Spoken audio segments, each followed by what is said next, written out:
আপনার বাচ্চার শরীরে জ্বর এসেছে, সেই সাথে শরীরে দানা উঠেছে, সাবধান হন, কারণ এটি হতে পারে হাম।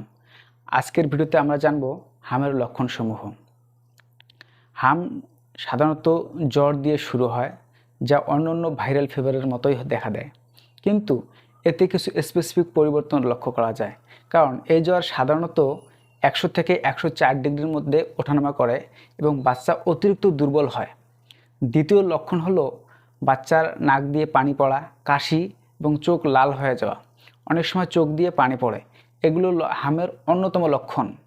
তৃতীয় লক্ষণ হলো হামের একটি বিশেষ লক্ষণ হলো শরীরে বাচ্চার মুখের ভিতরে সাদা স্পট ওঠে, যাকে আমরা কফলিক স্পট বলি। এগুলো সাধারণত গালের ভিতরে দেখা দেয় এবং পরের দিকে পুরো শরীরে ছড়িয়ে পড়ে। এরপর শরীরে লাল দানা র্যাশ ওঠে, যা প্রথমে উপরে থাকলেও আস্তে আস্তে নিচের দিকে ছড়িয়ে পড়ে।